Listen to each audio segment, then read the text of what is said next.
새벽기도에 나오신 믿음의 성도님들을 주님의 이름으로 환영합니다. 이 시간 마음 모아 샘물의 기도를 하나님께 드립니다. 먼저 우리 믿음을 고백합니다. 예수께서 또 이르시되 너희에게 평강이 있을지어다. 아버지께서 나를 보내신 것 같이 나도 너희를 보내노라. 아멘. 우리에게 평강 주시기를 원하시는 하나님, 새롭게 시작된 올 한 해도 샘물 성도들을 평강의 길로 인도하옵소서. 샘물 교회를 통해 하나님의 평강이 세상 가운데 흘러넘치게 하옵소서. 교회와 예배를 위해 기도합니다. 너희는 이 세대를 본받지 말고 오직 마음을 새롭게 함으로 변화를 받아. 아멘. 교회를 통해 세상을 새롭게 하기를 원하시는 하나님, 샘물이 모여 예배할 때마다 거룩한 하나님의 영을 부어 주옵소서.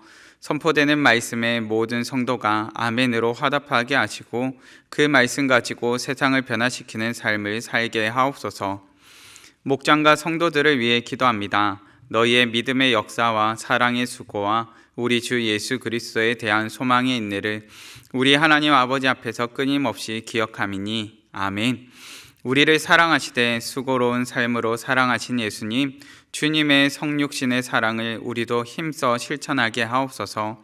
샘물의 목장이 입술로 사랑을 선포하게 하시고 입술로 선포한 사랑을 삶으로 실천하는 아름다운 목장 되게 하옵소서.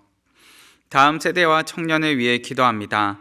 활 쏘는 자가 그를 학대하며 적개심을 가지고 그를 쏘았으나 요셉의 활은 도리어 굳세며 그의 팔은 힘이 있으니. 아멘. 주의 백성을 왕성하게 하시는 하나님, 샘물의 다음 세대가 주님의 오른손에 붙들린 세대가 되게 하옵소서.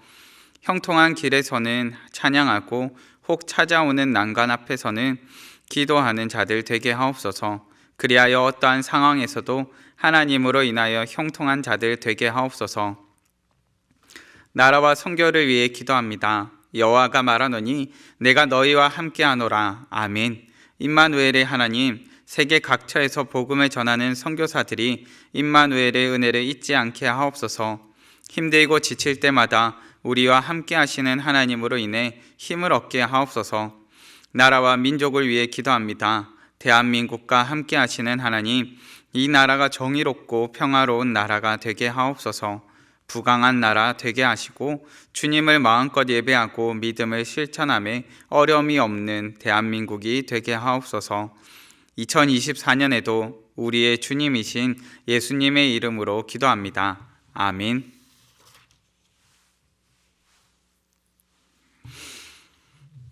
오늘 새벽 함께 살펴보실 본문 말씀은 히브리서 4장 14절에서 5장 10절의 말씀입니다.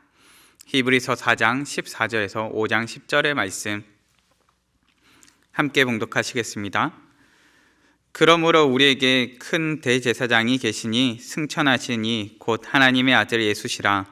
우리가 믿는 도리를 굳게 잡을지어다. 우리에게 있는 대제사장은 우리의 연약함을 동정하지 못하실 이가 아니요 모든 일에 우리와 똑같이 시험을 받으시니로되 죄는 없으시니라. 그러므로 우리는 긍휼하심을 받고 때를 따라 돕는 은혜를 얻기 위하여 은혜의 보좌 앞에 담대히 나아갈 것이니라. 대제사장마다 사람 가운데서 택한 자이므로 하나님께 속한 일에 사람을 위하여 예물과 속지 않은 제사를 드리게 하나니, 그가 무식하고 미혹된 자를 능히 용납할 수 있는 것은 자기도 연약에 휩싸여 있음이라. 그러므로 백성을 위하여 속죄제를 드림과 같이 또한 자신을 위하여도 드리는 것이 마땅하니라. 이 종기는 아무도 스스로 취하지 못하고 오직 아론과 같이 하나님의 부르심을 받은 자라야 할 것이니라.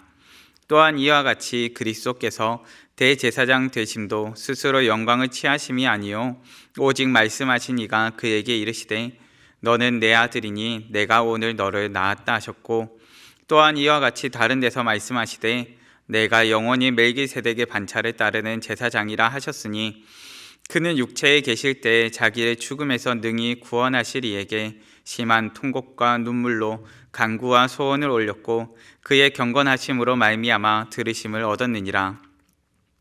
그가 아들이시면서도 받으신 고난으로 순종함을 배워서 온전하게 되셨은즉 자기에게 순종하는 모든 자에게 영원한 구원의 근원이 되시고 하나님께 멜기세덱의 반차를 따른 대제사장이라 칭하심을 받으셨느니라. 아멘.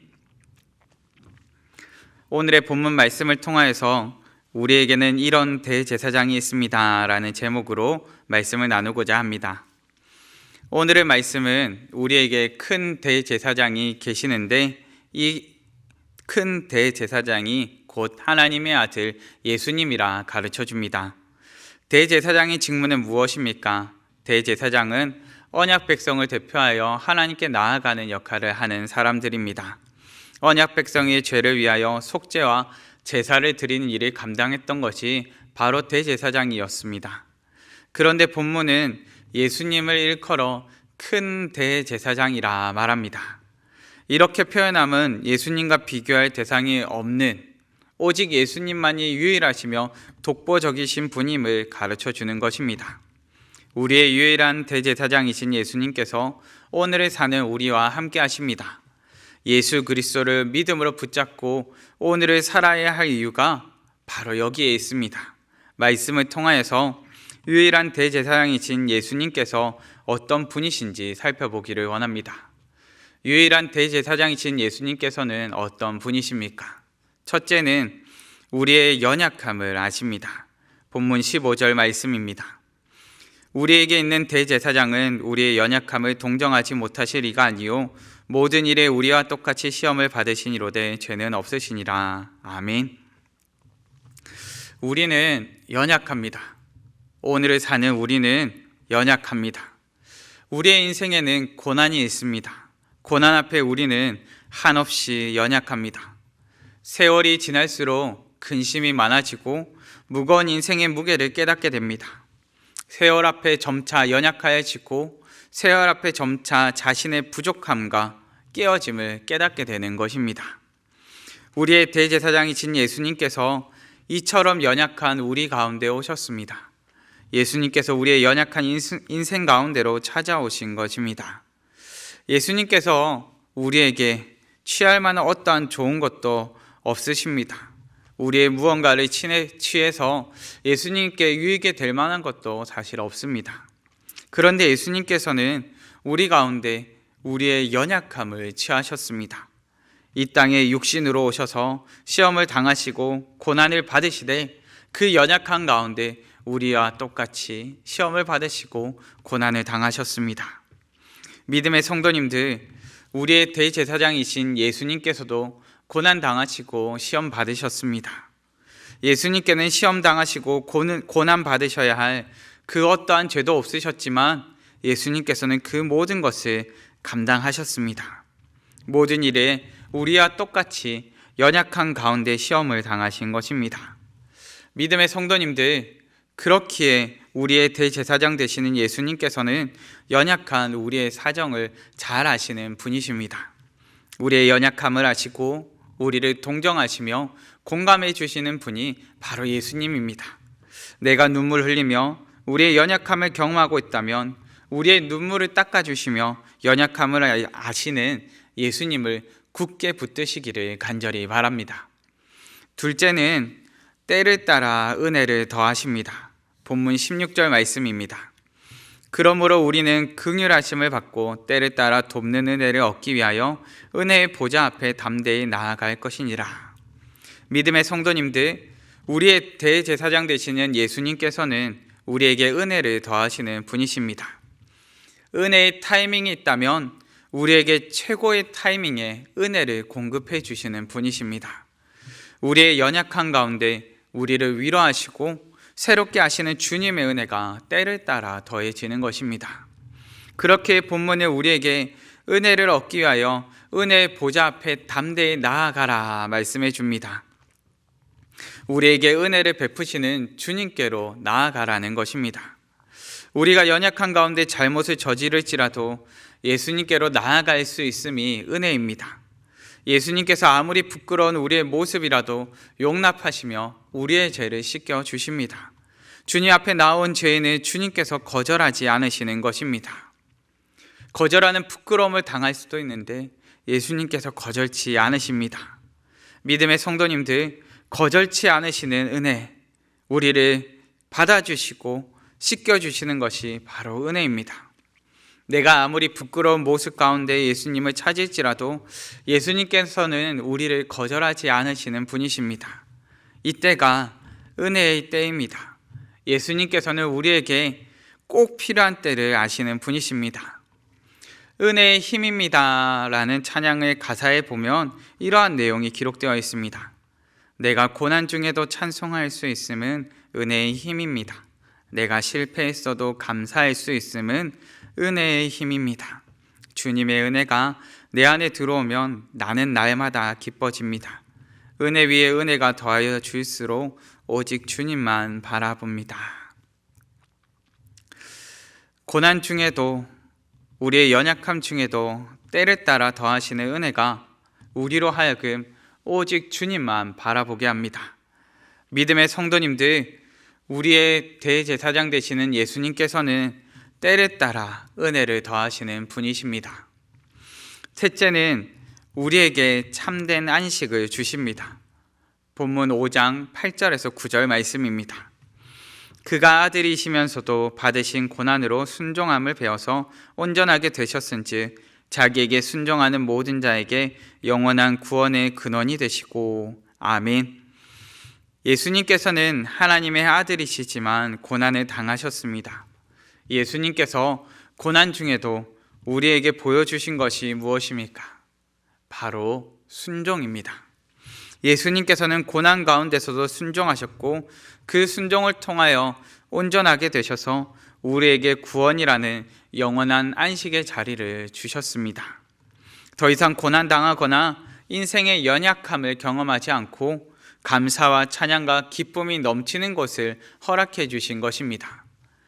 예수님께서 온전케 되심으로 구원의 근원이 되셨습니다. 영원한 안식과 평안의 근원이 되어 주신 것입니다. 믿음의 성도님들, 예수님께서는 우리에게 참된 안식을 주십니다. 우리가 이것을 믿고 신뢰할 때 우리는 우리에게 참된 안식을 베푸시는 주님의 보좌 앞으로 나아가게 됩니다. 참된 안식은 내가 노력해서 얻는 것이 아닙니다. 오직 주님으로부터 주어지는 것입니다. 내가 수고하여 얻은 안식이 아니라 주님으로부터 일방적으로 주어지는 안식입니다. 그렇기에 우리는 주님께로부터 일방적으로 주어지는 이 참된 안식을 소망하며 이 땅을 살아갑니다. 그리고 이 참된 안식을 소망하며 주님 앞으로 나아가는 것입니다. 믿음의 성도님들, 주님께서 우리에게 참된 안식을 주십니다. 이 사실을 믿을 때 우리는 세상 가운데 담대하며 삶의 평안을 회복하게 될 것입니다. 말씀을 정리하겠습니다. 우리의 유일하신 대제사장 되신 예수님은 어떤 분이십니까? 첫째, 우리의 연약함을 아십니다. 우리의 대제사장 되시는 예수님께서는 연약한 우리의 사정을 아시는 분이십니다. 둘째는 때를 따라 은혜를 더하십니다. 때를 따라 더하시는 은혜가 우리로 하여금 오직 주님만 바라보게 합니다. 우리의 대제사장 되시는 예수님께서는 때를 따라 은혜를 더하시는 분이십니다. 셋째는 우리에게 참된 안식을 주십니다. 우리가 이것을 믿고 신뢰할 때 우리는 우리에게 참된 안식을 주시는 주님의 보좌 앞으로 더욱 나아가게 될 것입니다. 오늘을 사는 가운데 우리의 대제사장 되시는 예수 그리스도를 믿음으로 굳게 붙드시는 우리 성도님들 되시기를 간절히 바랍니다. 이 시간 다 같이 합심하여 기도하실 때 우리의 연약함을 아시는 주님, 그 주님을 붙잡고 이 땅을 살게 해달라고, 날마다 이 땅 가운데서 믿음의 담대함을 가지고 살고 주님께 소망을 두고 이 땅을 살아갈 수 있도록 우리를 붙잡아 달라고 다 같이 합심하여 기도하시고 각자의 기도 제목으로 기도하시겠습니다.